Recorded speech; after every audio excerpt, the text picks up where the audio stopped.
From its inception, the Jehovah's Witness organization was corrupt, misled, in denial, and a peddler of propaganda for money. It started off with a few investors. The primary investor, along with another man, but I know one man was Jack Taze Russell, the father of Charles Taze Russell. And there was another man involved, I can't remember his name offhand, but they financially assassinated him from the investment and ran him out. The propaganda, the Watchtower magazine propaganda took pretty quick to the interest of the public, and the publications began to spread very fast. Although Charles Taze Russell's teachings were wrong, they were lies, they were deceptive, and they would lead tens of millions of people into a misled religious life. As the cult grew, other entrepreneurial people realized that it was quite a catch financially. So they too, as the founders grew old and it was time to replace them, decided that it would be a good place to get your claws into. And by the end of Charles Taze Russell's conception of the growth of the organisation, towards the end of his life, after he ruined his marriage through molestation and relationship with a young girl that was a cleaner or some kind of servant in his house. He went through a fierce divorce. His immorality, adultery, caused him the loss of what I would say really matters in life: his marriage. His wife left him with disdain, disgust, disappointment, and regret.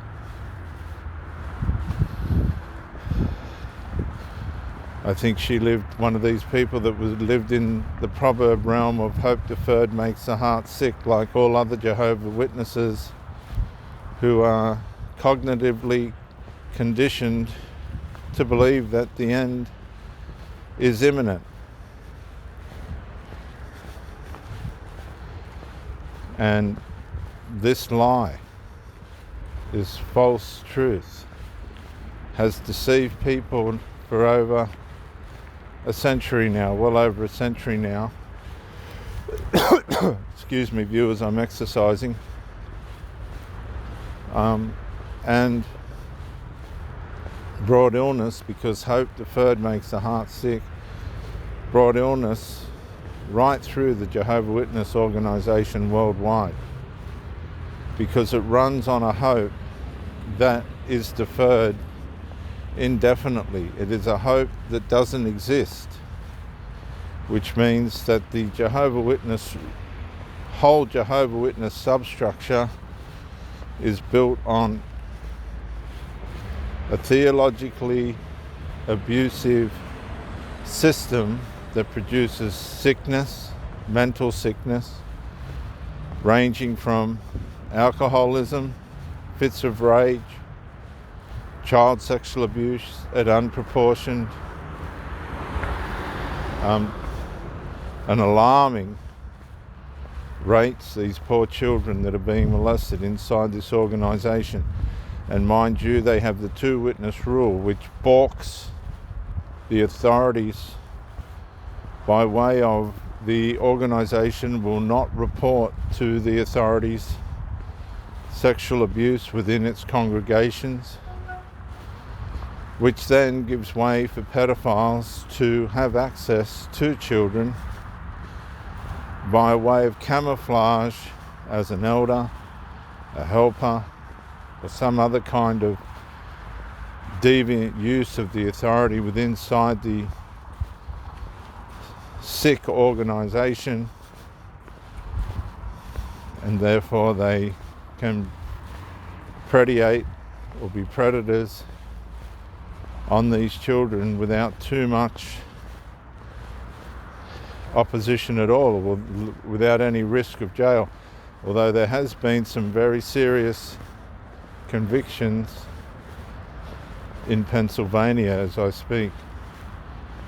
And I'm in July 2023. The authorities are after these pedophiles inside the organisation. We've made a conscious effort in the United States to bring these people to justice.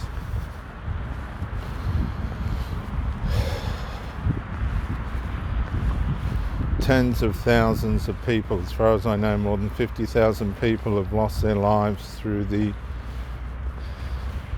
wicked and evil doctrine of no blood, which has no validity or sense or rationale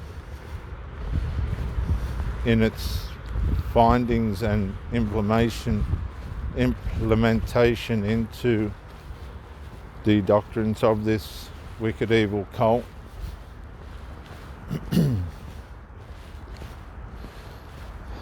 And that's going beyond hope. Deferred makes the heart sick. That is, if you believe lies, they can kill you. If you believe lies that are delivered grandiosely under the guise of a representative of God, it's like the devil turning up and passing you a poisoned sandwich and you gladly taking it and passing away with pleasure. It's demonic, it's satanic, it's using life to bring death. It's a business, entrepreneurial, multi-conglomerate, worldwide, billion-dollar business using religion as a shopfront, and it's failing.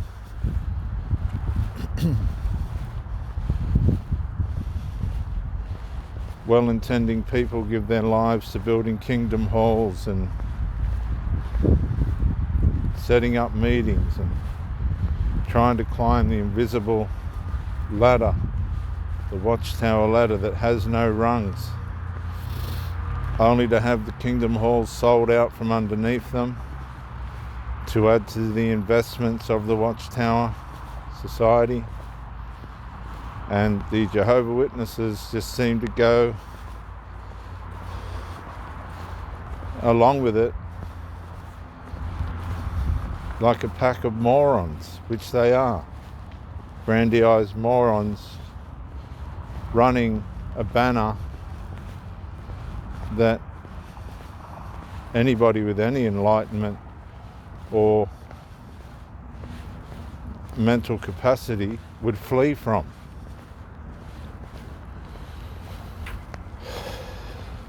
The Watchtower tries to infiltrate our communities via the use of carts, and these carts do have commercial advertisement on them by way of jw.org, and that requires permission from the local council. So you need to challenge that if you see these monsters on the streets.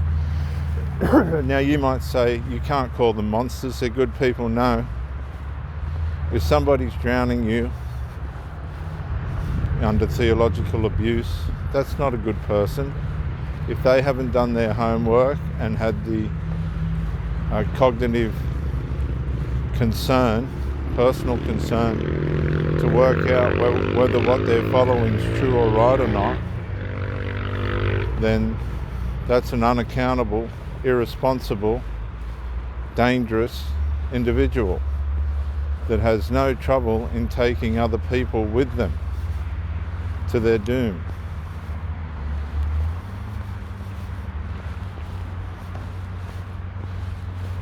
Without conscience.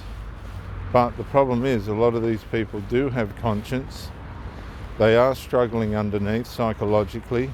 A lot of them do have deep brain injury by forcing their conscience back.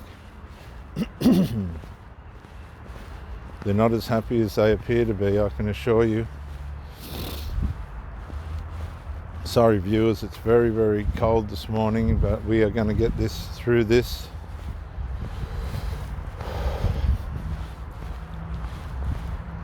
And if you're an accessory to the fact, if you're aware that children are being molested in your congregation and you're not reporting them to the authorities, and this happens in a lot of religions, but I'm talking about the Jehovah's Witnesses, and you're shunning individuals for bringing it to the attention of the elders or the ministerial servants or the publishers or whatever, and they're just remaining latent on the subject, you need to go to the police yourself and at least put in a report. Again, excuse me. Put in a report to the police, who are well aware of what's going on inside this wicked, ruinous organisation. The Watchtower people are more sick than they appear on the surface. They are deeply and seriously deceived individuals. They don't want to be in it alone. Whoever they can find to join, they will take with them. They prey on the weak and mentally vulnerable. They'll take your money, your time, your life. You'll be given nothing in return except theologically abusive material, which will render you sick and mentally ill and needing help. They'll do it with joy, with praise and admiration for your wonderful effort in destroying yourself. And they'll also take a donation for their poison, just to rub salt in the wound, as it were. It's devious, malicious, contentious. They cause a lot of trouble behind the scenes in the lives of families and friends. They teach people to shun via psychological implemented fear tactics relative to the loyalty and devotion to the organisation, over and above that of family members who are concerned, who have come into the light and realise that it's not what it says it is. They split families on a daily basis. Some people have never spoken to their families in 50 years, 60 years, and never will. Because they're indoctrinated to believe that the organisation is more important than the people in their families, their loved ones.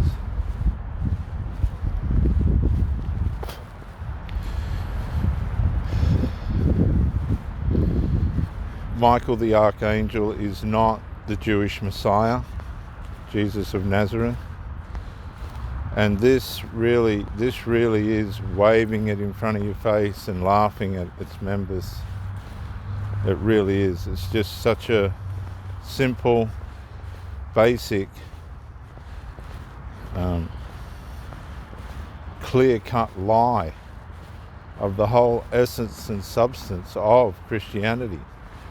they've got it so wrong and so blatantly wrong that the cognitive dissonance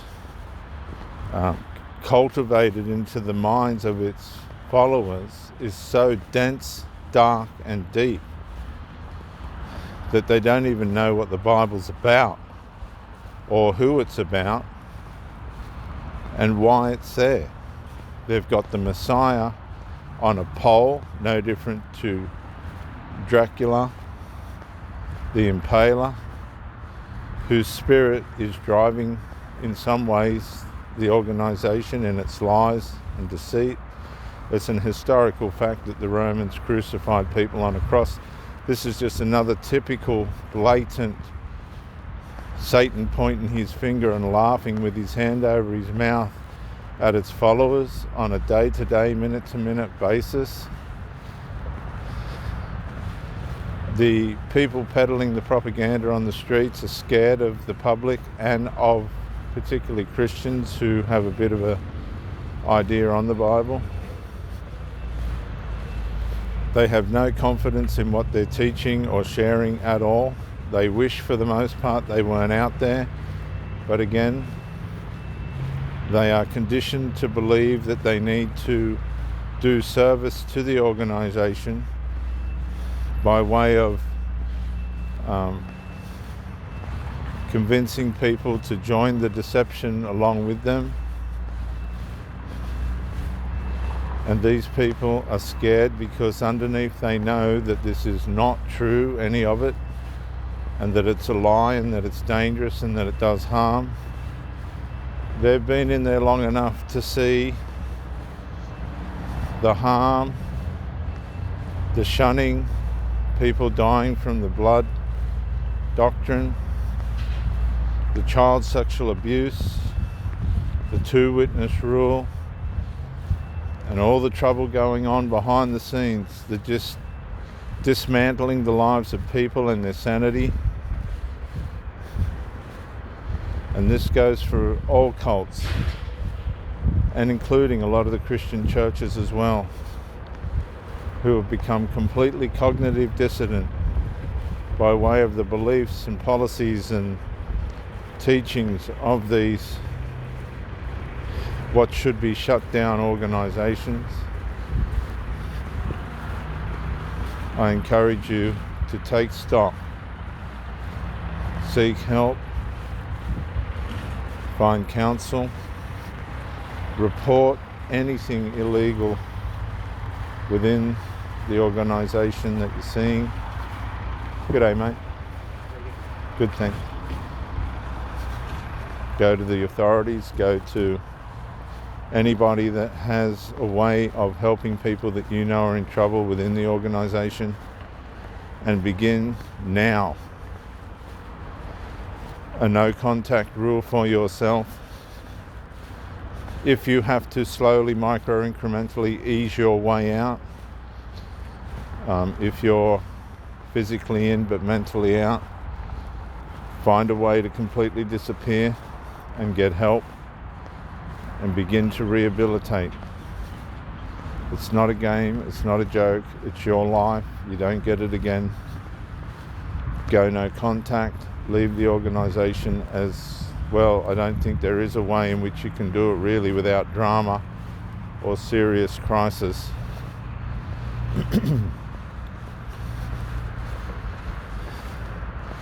Find people in your area that will be able to support you and help you. You'll possibly be shunned, excommunicated, and treated like you never existed. You need to psychologically prepare yourself for the loneliness, the anguish, the thoughts of suicide and self-harm,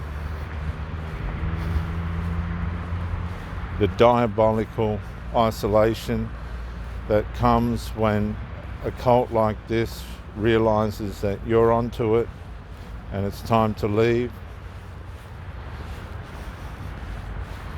You now need to turn back to yourself. If family members don't want to go with you, unfortunately, you've really got to consider this. Do I stay or do I go? Personally, Nobody's going to make me live a lie, the lie. And I challenge you today to report any illegal activities within that organisation to the authorities. Find a way of escape. There's plenty of information on YouTube in the ex-Jehovah's Witnesses community that helps people coming out.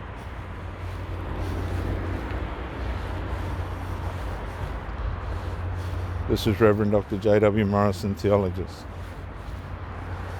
helping people from cults and the damage that they do. Bye for now.